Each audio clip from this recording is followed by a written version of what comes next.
This podcast is produced by the Harwood Productions Podcast Network. To learn more about the network and to find more of our shows, visit us online at www.harwoodpodcast.com. Coming up on Game On, we review Portal.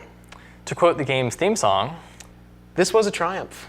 I'm making a note here, a huge success. It's hard to overstate my satisfaction. Aperture Science. We do what we must because we can't." What?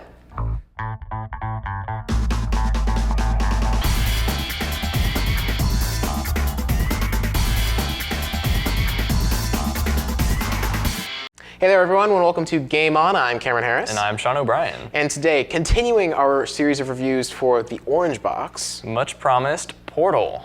Yes, so if you haven't watched our last episode on Half-Life 2, watch that because we kind of explained the Orange Box. It's basically like one game that has 5 games built into it. Right, so just a quick review. Orange Box includes Half-Life 2, Half-Life 2 Episode 1, Half-Life 2 Episode 2, Team Fortress, and Portal. All for the price of one game. Yes, and that is available for both the Xbox 360 and the PlayStation 3. You might be able to find it on other consoles, but those are the main ones. Right, and Portal is also available for PC through Steam, because it's put out by Valve, and Valve puts out Steam, and yeah. Exactly. And I should also mention that soon to be released is Portal 2, a much awaited sequel. An article just came out in Game Informer this last week, if you all got your magazines, and it looks very interesting. So when we get that, we'll definitely do a review for you guys. Definitely, but for the time being, the first Portal, really cool game, rated T for teen. Mm-hmm. It's not really very violent. It's not really, there really is no violence. It's just a puzzle game, really. Right. I mean, you get shot at by some robots, and there's some creepy writing on the wall, and some fire and acid floors and things. But a puzzle-style game, really. Yeah, definitely. It's a puzzle game. It includes it's from the perspective, kind of like a first-person shooter, but you really only have one gun, which you'll see here in a minute. Yes, and so basic storyline is that you are participating in this research trial by Aperture Science. Right, Aperture Science Laboratories. You don't actually see any scientists or people. Yeah. All you have is this voice over the intercom that talks to you. You start out, the beginning's pretty slow, so I won't show that part. Basically, you start out in your kind of cell, and you really don't know much except for that you're participating in some kind of trial, and it's research on their new portal technology.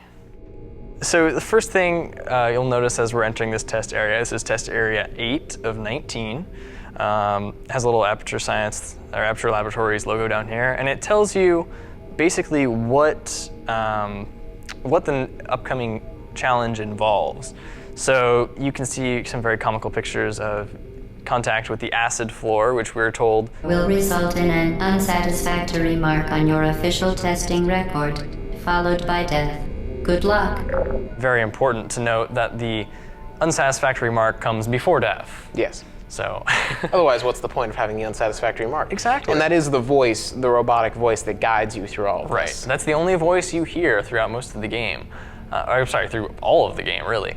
And there's just very quirky and snappy comebacks like that, and just said in the most, nonchalant, monotone voice from a robot, and it's great. So you'll notice here, walking into this test area, I have the portal gun in my hands, and basically that is the gun. That is the only weapon you have. It's not really a weapon. Right. It's more of a device.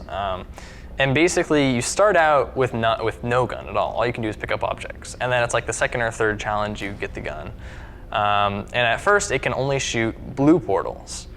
At the end, towards about halfway through the game, you're able to shoot blue and orange. Yeah. Which are like in pairs. So like a blue portal and an orange portal, you have both of them in the same level, and then they act as like a gateway between the two. Exactly.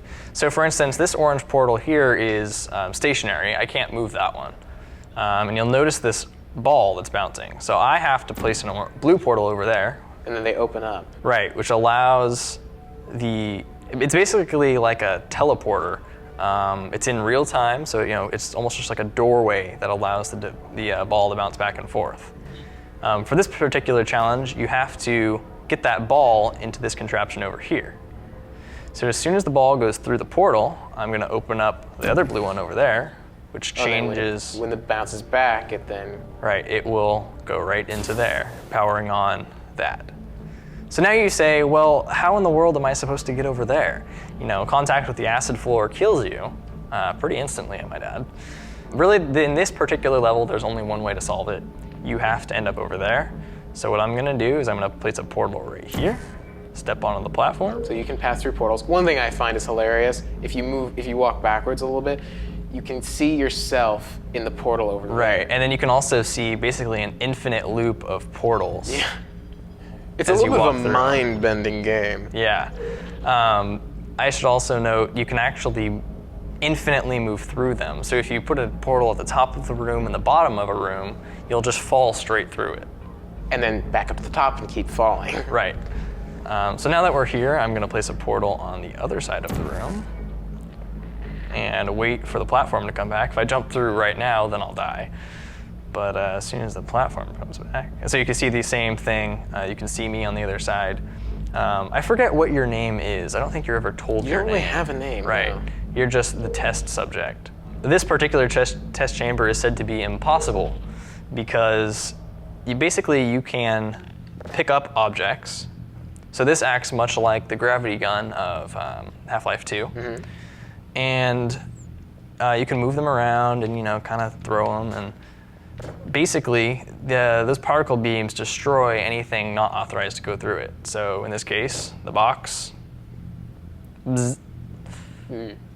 So you have to figure out a way. And you can't fire portals through that either. Right, you can't. Portals won't go through there.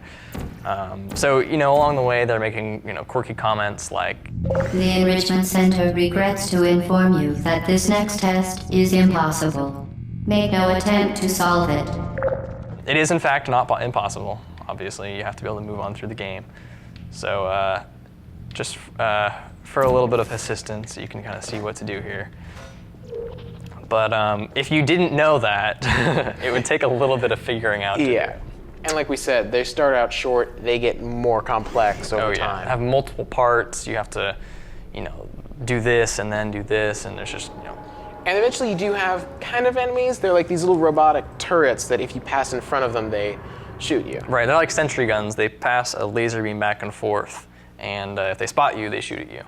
So, you know, a little bit about the graphics. It's not amazing graphics, but it does involve some pretty cool physics, though. Like you notice here, I can't jump up to this ledge, but there's a portal up here. So I'll shoot one on the floor and launch right through it. So you see I put a portal on the floor, and that one right there, and it actually carries your momentum. So jump through, woo! You notice just span the camera around there. As they say in the game, speedy thing goes in, speedy thing comes out. So it's like, you know, there are times you'll be like at the top of this really big tower, you'll fire a portal in the floor beneath you. Right. In fact, are you about to do that? Yes, exactly. Yeah. So there's the portal up there. I'm gonna shoot one on the floor, fall down through it, carry my momentum all the way through. And we should point out that at this point you can only launch blue portals, but eventually you actually control both the placement of the orange and the blue portals. That makes it really complex. Exactly, it has a whole nother level to it. We should point out you can only have one blue portal and one orange portal at any given time. Right, so they have to be in pairs for them to work, and you can only have one of each. You can't clone yourself in any way by opening 2 blue portals and 1 orange portal. That would be interesting.